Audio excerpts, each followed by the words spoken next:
All right, what is going on, my dudes? So we're back here today with the top 10 list for the Gauntlet. Not the Grandmaster's Gauntlet, which is actually also, but the Gauntlet for Eternity of Pain. Unfortunately, I tried to stream this earlier, but my stream was just breaking, so maybe we'll do it later today, maybe we'll do it tomorrow, I don't know. But I don't need to do the Gauntlet to make this list. I've done all of these fights a bunch the past 4 weeks, and I went back and I referenced my top 10 list, so I was fresh in my mind, and I even played through a bit off stream just for a bit of refresher.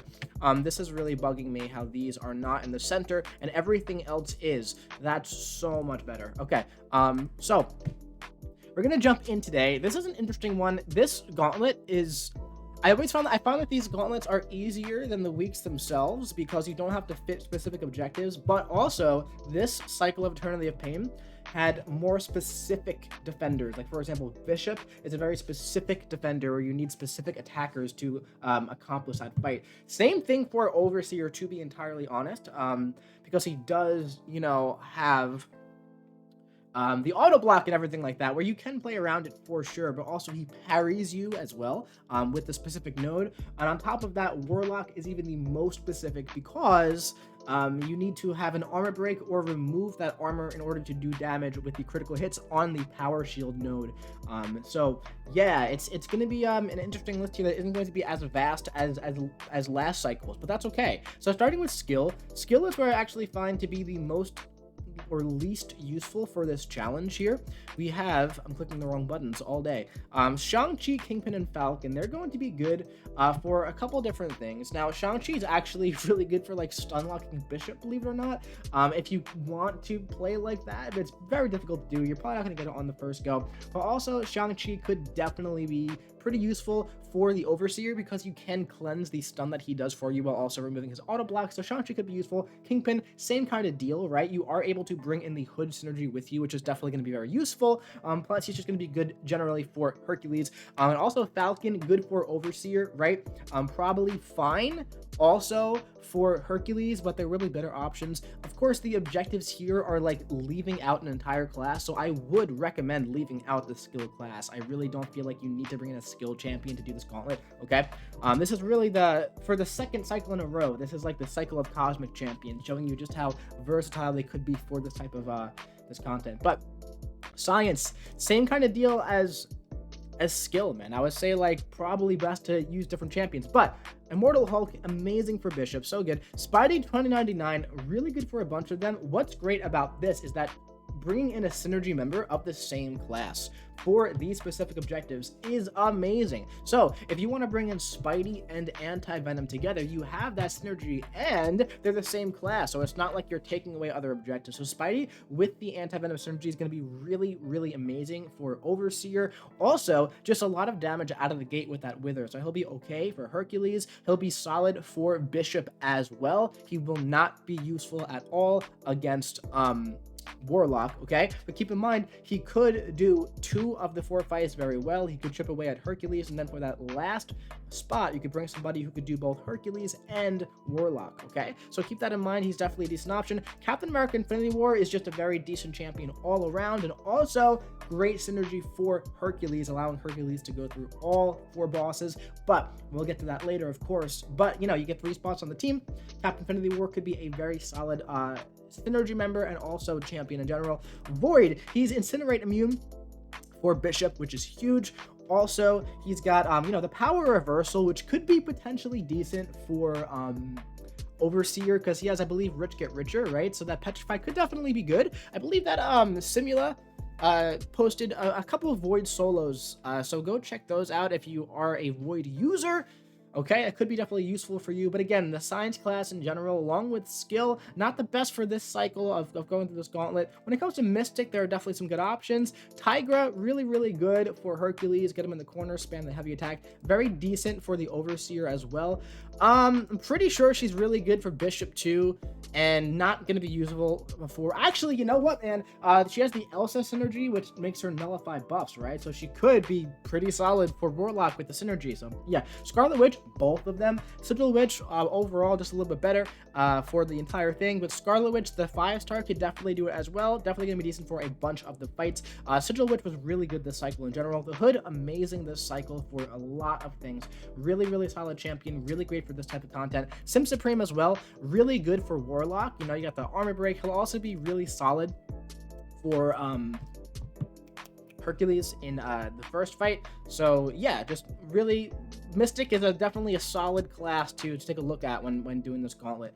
Cosmic, here we go. Lots of options here. CGR, Hercules, Null, King Groot, and Angela. Now again, like I said with Spidey, it's great that you can bring in Odin to go with Angela, right? Because Odin is also going to be a very useful attacker who's going to be really great for Overseer. Personally, one of my favorite options for Overseer.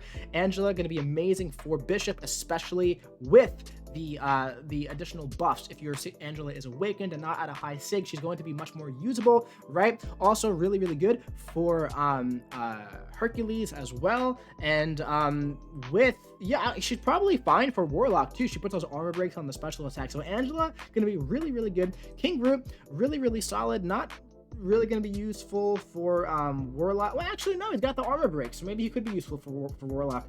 But King Groot is just got the regen going. He's going to be very useful for the entire thing. Even if you don't solo with King Groot, he's going to be able to go through it. Null, of course, you know, is just absolutely busted. Really solid for, was it Hercules he was good for? I think he was good for Hercules.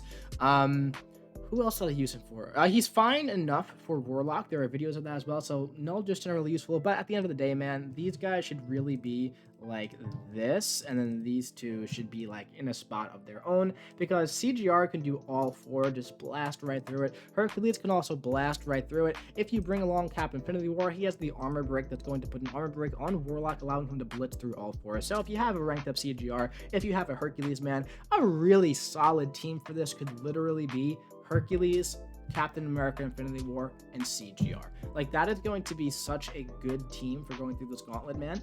Now, if you're going for all 6 objectives, you're going to have to go through 2 runs, right? So I would recommend doing Hercules, CGR, and Cap, and then doing another run of like maybe Mystics and Techs or something like that, maybe Mutants, you know, because that's how you get all the objectives. But yeah, up next we have Tech, and for Tech, Warlock, Vision, both versions, Hulkbuster, Ghost, and Yondu. Had to throw Yondu on here because Yondu is definitely decent for that Warlock. That Warlock had very limited counters, man. So it's really cool. You know, when Yondu was buffed, I was like, you know, I remember I was like, you know, he's fine. But I feel like just in the future, there's going to be something that he's like, you know, Eternity of Pain style content. I think he's going to be like decent for that. We're going to see a boss or 2 where he's good for that. And dude, he was so good for Warlock. I believe he was good for Bishop as well, I believe. Don't quote me on that. But yeah, dude, just want to throw him on the list. Show Yondu a little bit of love. But at the end of the day, Ghost, really amazing for, what's his face? For Bishop, also decent enough for Overseer if he cooperates with you. Hercules, not so much because he got the True Sense, but still could be decent. Big damage, you know. Can't be used against Warlock, though. Hulkbuster has been really solid this entire cycle. Really, really good for it. Vision, he's going to be really good at draining the power of both Bishop and also Overseer, of course. And Warlock, just a decent tech option for Warlock himself, okay? So keep that in mind. Also probably fine for Bishop, too. So Mutant. Professor X, just always good for this type of stuff. Kitty Pryde, completely busted, always good for everything. And then Rogue was really good for a bunch of the bosses, actually. So we're going to toss her on the list. And just Omega Red, man. Again, same thing with Spidey and also Angela, that you can bring along Sabretooth and just not even have to worry about anything. Hercules, you're going to be draining his power very, very, very quickly. His health, not power. Same thing for Bishop. You know, you can just do damage without like really giving them too much power. Overseer, same kind of thing. You're going to be doing a lot of damage. Now he's not going to be able to be useful for Warlock at all, so keep that in mind. But yeah, I mean, listen, like if I were like, I think that the way I might go about doing this is like Cosmic Ghost Rider, Hercules, and Cap. And then my other team, Omega Red, Sabretooth, and the Hood, you know, for Warlock. So that's just like the type of example of like how you want to go about doing this kind of thing. I would recommend you do something like this. So I did the same kind of thing last time where I was like, make a little sheet like this. It doesn't have to be pretty, it doesn't have to be color coordinated, and then have your 2 runs, okay, 2 runs that you're doing, and you want to make sure you leave a space in each one, right? So for run number 1, I'm going to be using a cosmic champion, and I'm going to be using a signed champion. Okay, now for run number 2, let's say if I go with that, right, I'm going to be using mutant champions, and I'm going to be using a mystic champion, and I'm like, oh wow, look at that, I have a space here, here, here, no tech champions are going to be used, and mutants. Where's skill? Not using skill either. So there we go, right? I have a space for all of these, and that's going to net me all of the objectives, okay? So that's how I recommend you go about picking your team for this. Of course, there's going to be a lot of options for this, man, and that's what's so great about these objectives. It's like, hey, just don't use a class type. It's so much easier than like, hey, you have to use psychic shielding for Hercules, which I still really did not like that objective. But yeah, that's it for this video, my dudes. I do hope you enjoyed it. If it helped, leave a like, leave a comment, let me know who you're using, let me know what you thought about the cycle of Eternity of Pain in the comment section below, and make sure you hit the subscribe button so you don't miss any future Eternity of Pain content coming to you. Plus, we still got to stream it live, so we'll do that either later today or tomorrow. All right, I'll be seeing you around, man.